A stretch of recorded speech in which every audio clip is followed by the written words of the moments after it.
ఇవాళ గద్వాల నుండి తుంగభద్ర నదీ ప్రవాహంలాగా తరలి వచ్చినటువంటి గద్వాల నమస్కారాలు తెలియజేస్తా ఉన్నాను. ముఖ్యంగా సోదరుడు రంజిత్ కుమార్ గారు, అట్లానే బుచ్చిబాబు గారు, వారి మొత్తం మిత్ర బృందం అంతా కూడా జాగృతిలో కలవడానికి రావడం చాలా సంతోషం. మరి రంజిత్ని నాకు పరిచయం చేపించినటువంటి ప్రసాద్ అన్న గారిని, అట్లానే వేదిక మీద ఉన్నటువంటి కోల శ్రీనివాస్ గారు, పుస్కూర్ శ్రీకాంత్ గారు, తమ్ముడు నవీనాచారి గారు, ప్రజాపతి నరేష్ గారు, ఇస్మాయిల్ అన్న గారు, శివారెడ్డి గారు, అట్లానే వేదిక మీద ఉన్న ప్రవీణ్ ముదిరాజ్ గారు, మరియు అందరికీ కూడా హృదయపూర్వకంగా నమస్కారాలు. గద్వాల నుండి తరలి వచ్చిన నాయకులందరికీ మళ్ళీ ఒకసారి ధన్యవాదాలు.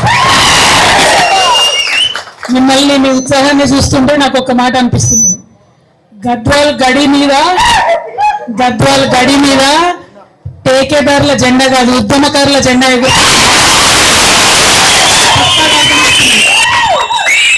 ఎందుకంటే ఉద్యమంలో కొట్లాడి రాష్ట్ర సాధనలో ముందుండి ఆ తర్వాత కూడా అనునిత్యం ప్రజల మధ్యలో ఉంటూ ఒక యువకుడిగా ఉస్మానియా యూనివర్సిటీ స్కాలర్గా పోయి ఉద్యోగం చేసుకోవచ్చు, హ్యాపీగా ఫ్యామిలీని చూసుకుంటూ ఉండొచ్చు.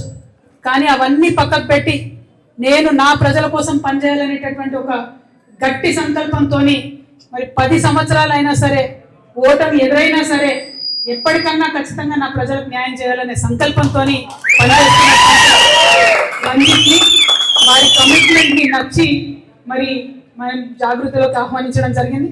మా ఆహ్వానం మేరకు జాగృతిలో మీ మొత్తం బృందంతో వచ్చినందుకు అందరికీ కూడా మనస్ఫూర్తిగా ధన్యవాదాలు.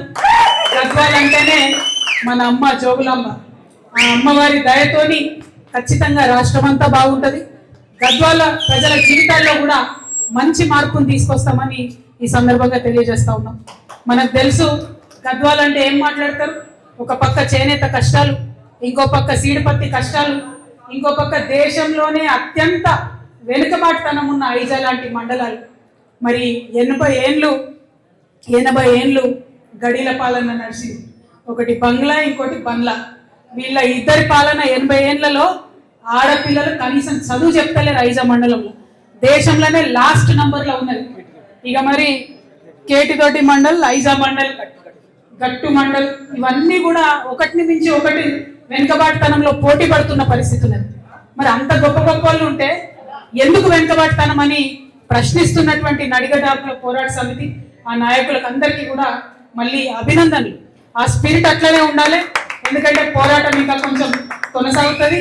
ఆ బంగ్లను పక్కకు తప్పించి గద్వాల గడి మీద ఉద్యమకారుల జెండా ఎగిరేంత వరకు కూడా ఆ పోరాటం, ఆ కోపం, ఆ దుఃఖం దాచుకొని ఉండాలి. ఎందుకంటే మొన్న వచ్చినాం రైతు గర్జన సభకి, ఆ రోజు చెప్పినాం మా సీడిపత్తి రైతులకు అన్యాయం జరుగుతుందని. ఇక్కడ దాకా వస్తుంది, హైదరాబాద్ దాకా రైతుల్ని తీసుకొస్తుంది, అన్యాయం జరుగుతుందని చెప్పింది.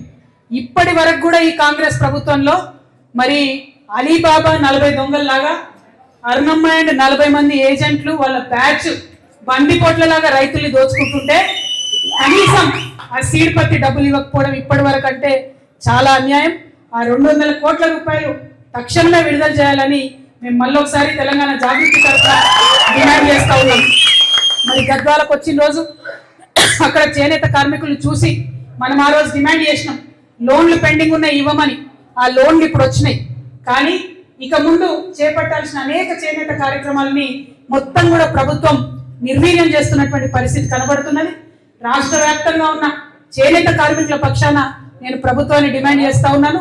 ఖచ్చితంగా వాళ్ళకు ఉచితంగా ఇవ్వాల్సినటువంటి నూలు కావచ్చు, రంగులు కావచ్చు, యథావిధిగా ఆ స్కీమ్స్ అన్ని కొనసాగించాలని చెప్పి చేనేత కార్మికుల పక్షాన కూడా నేను డిమాండ్ చేస్తా ఉన్నాను. మరి తమ్ముడు రంజిత్ పేర్లనే విజయం ఉన్నది. రంజిత్ అంటేనే జయం, రంజిత్ అంటేనే విజయం. కాబట్టి రేపటి నాడు తెలంగాణ జాగృతి జెండా చేతికి పట్టుకొని ముందుకెళ్తున్నా అని చెప్పిండు. గద్వాల్లోనే కాదు, ఉమ్మడి మహబూబ్ నగర్ జిల్లాలో అన్ని చోట్ల కూడా జాగృతి జెండా రెపరెపలాడేలాగా చేస్తా అని చెప్పిండు. మరి వారి స్ఫూర్తి ఖచ్చితంగా ఉంటది. ఎందుకంటే మనం మొన్న సడన్ గా అనుకోకుండా ఆల్ ఇండియా ఫార్వర్డ్ బ్లాక్ నుండి గద్వాలలో సింహం గుర్తిస్తే మరి మొట్టమొదటి విజయం గద్వాల జిల్లానే ఇచ్చింది. రేపటి నాడు కూడా రేపటి నాడు కూడా మరి కౌంటింగ్ లెక్క పెడితే ఎమ్మెల్యే సీట్లల్లో మొట్టమొదట గెలిచేది కూడా మన ఆ అమ్మవారి దయతోని ఈ సత్యం నెరవేరుతుందని నేను బలంగా నమ్ముతా ఉన్నా. ఒక మాట అన్నాడుతాను, బహుజన బిడ్డలకు అవకాశాలు వస్తలేవు, ఉద్యమకారులకు అవకాశాలు వస్తలేవు. వాస్తవమే, చాలా చోట్ల అదే జరుగుతున్నది. అయినా కూడా ఆ యొక్క ఎమ్మెల్యేల ఆగడాలు అట్లే కొనసాగుతున్నాయి. మీ అందరికి గుర్తుండొచ్చు, బాహుబలి సినిమా వచ్చింది. బాహుబలి మొదటి సినిమా వచ్చినప్పుడు అందరికీ పెద్ద ప్రశ్న ఉండే, కట్టప్ప ఎందుకు చంపిడు బాహుబలిని, అవునా కదా? ఇప్పుడు గద్వాలంతా ప్రశ్న ఏంటంటే బండ్ల కృష్ణమోహన్ రెడ్డి ఏ పార్టీలో ఉన్నాడు, అర్థమవుతుందా? అటువంటి పరిస్థితి ఉన్నది. ఆయన కూడా అర్థమైతలేదు ఏ పార్టీలో ఉన్నాడని. అడిగినాం చివరిసారి కూడా, పోయినసారి కూడా, ఎక్కడున్నావు అన్నా, నువ్వు ఏ పార్టీలో ఉన్నావు అంటే కనీసం చెప్పలేని పరిస్థితి ఉన్నది. అంటే బీఆర్ఎస్ పార్టీ కూడా ఒక అచేతనమైన స్థితిలో పార్టీని వదిలిపెట్టి కాంగ్రెస్లకు పోయినటువంటి ఎమ్మెల్యేలు కూడా మొయ్యాల్సిన పరిస్థితిలో ఇవాళ ఉండడం. అందుకే గద్వాలలో సీడుపత్తి రైతులకు అన్యాయం జరిగితే రాదు, బీఆర్ఎస్ పార్టీ రాదు, అడగదు. గద్వాలలో చేనేత కార్మికులకు అన్యాయం జరిగితే రాదు, బీఆర్ఎస్ పార్టీ అడగదు. అంటే ప్రధాన ప్రతిపక్షం నిద్రపోతుంది, పాలక పక్షం పట్టించుకోదు. మరి కొట్లాడాల్సింది ఎవరు? ప్రజల పక్షాన నిలబడాల్సింది ఎవరు? కేవలం ఒకటే పేరు రాష్ట్రం అంతా వినిపిస్తున్నది, అది జాగృతి పేరు మాత్రమే. జాగృతి జెండాను ఇవాళ బలంగా చేతకున్నటువంటి రంజిత్ గారు, బుచ్చిబాబు గారు, మరి మొత్తం ఇక్కడ ఉన్నటువంటి వారి టీం ఖచ్చితంగా జోగులాంబ గద్వాల జిల్లాలో మన జెండా రెపరెపలాడిస్తారని నేను బలంగా నమ్ముతా ఉన్నాను. మరి తెలుసు, ఇవాళ కాంగ్రెస్ ప్రభుత్వం అవుట్ సోర్సింగ్ ఉద్యోగులకు కావచ్చు, అనేక మందికి ఇచ్చినటువంటి ఏ మాట కూడా పూర్తి చేస్తారు.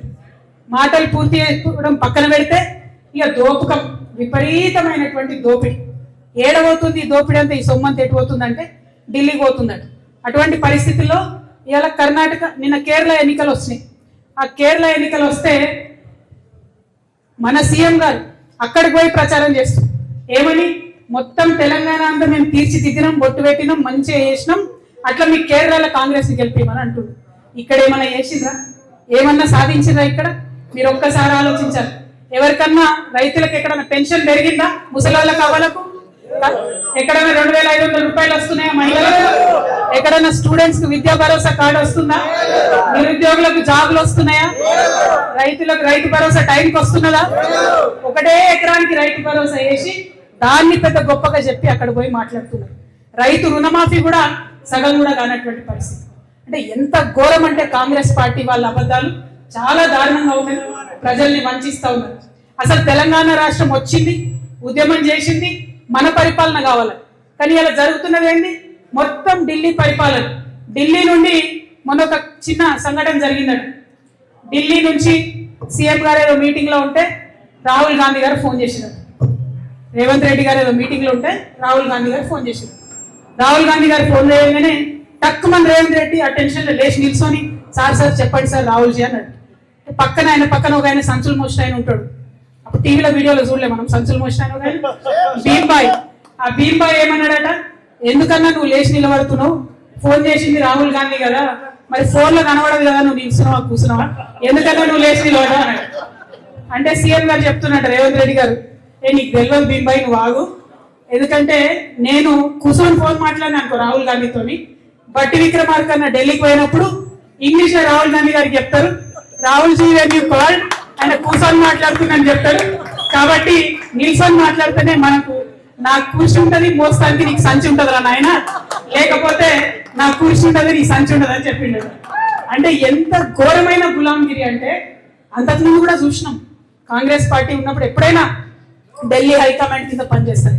కానీ ఇప్పుడు మరీ దారుణం, ప్రతి ఒక్క రూపాయి తెలంగాణలో అక్రమంగా రియల్ ఎస్టేట్ వాళ్ళని బెదిరించి, హైడ్రా పేరుతో చెప్పి బెదిరించి, కాంట్రాక్టర్లను బెదిరించి మొత్తం డబ్బంతా కూడా కాంగ్రెస్ పార్టీకి పోతున్నది. ఇలా తెలంగాణ కాంగ్రెస్ పార్టీకి ఏటీఎంగా జరిగింది. మరి అయితే అన్నిటికీ కాంగ్రెస్ పార్టీకి ఏటీఎం అయిపోయింది. ఎక్కడ ఎన్నికైనా తెలంగాణ డబ్బే పోతుంది కాంగ్రెస్ పార్టీకి. అయితే రాహుల్ గాంధీ ఫోన్ చేసింది కదా రేవంత్ రెడ్డి గారికి, ఫోన్ చేయగానే ఫోన్ ఎత్తినట్ట లేచి నిలబడి మాట్లాడుతున్నారు రేవంత్ రెడ్డి గారు. మాట్లాడుతుంటే సీఎం అన్నాడట, రాహుల్జీ బోలియా అన్నాడు. అంటే are you giving jobs? No Rahulji. Are you giving salaries? No Rahulji. Are you giving pensions? No Rahulji. Are you giving Raitu Bandhu? No, Rahul ji. CM, do you know there is Kerala election? Yes, Rahul ji. Money to Kerala, G Rahul ji. So ఇట్లా నడుస్తుంది వాళ్ళ కథ. అంతే తప్పితే ప్రజల ముచ్చట్లు, ప్రజలకు ఇచ్చే పనులు, ప్రజలకు ఇచ్చే అవసరాలు అనేటటువంటి లేవు.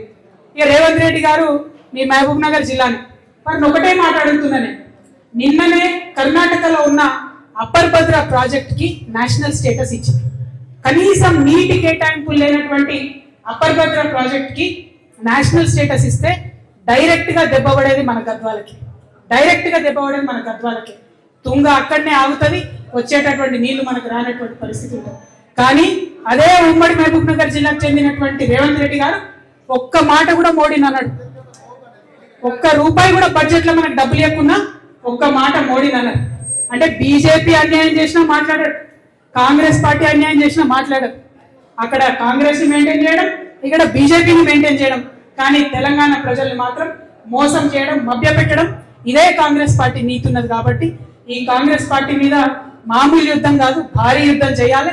మొన్న మీరు చూసి అన్యాయంగా అక్రమంగా ఖమ్మంలో వెలుగుమెట్లలో ఇల్లు కూలగొడితే జాగృతి పోయి చేసినటువంటి యుద్ధం, దానికి తోడుగా వచ్చినటువంటి డిఎస్పీ లాంటి సంస్థలు చేసినటువంటి యుద్ధం మీరు చూసిండ్రు. అటువంటి పోరాటాలే వచ్చే 3 సంవత్సరాలు కూడా చేయాల్సి ఉంటుంది, ప్రజల పక్షాన నిలబడి ఉంటుంది.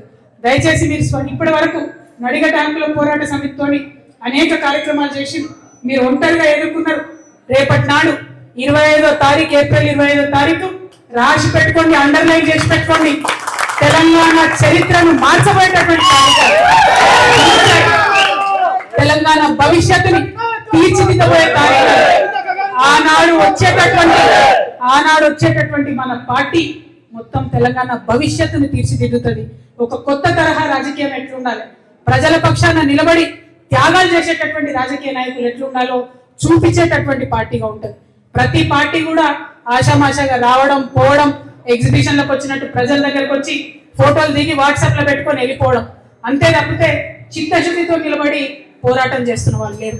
అందుకే జాగృతి ఒకటే మాట చెప్తున్నది, మేము ప్రశ్నిస్తాం, మొదలు అన్యాయం జరిగితే ప్రశ్నిస్తాం, నెక్స్ట్ పోరాడతాం, ఆఖరికి పరిష్కరిస్తాం.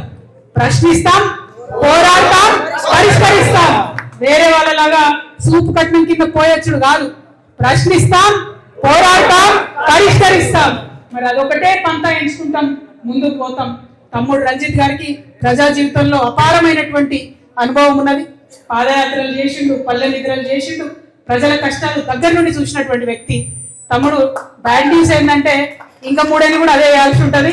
అధికారంలోకి వచ్చిన తర్వాత ప్రజల జీవితంలో మంచి మార్పు తెచ్చేటటువంటి ప్రణాళికలు వేస్తున్నాం. ఇంటర్నేషనల్ లెవెల్లో ఉన్నటువంటి బుద్ధిజీవులతో, మేధావులతో చర్చలు జరుపుతున్నాం. అద్భుతమైనటువంటి ఎజెండాను 25వ తారీఖు నాడు ప్రకటించబోతా ఉన్నాం.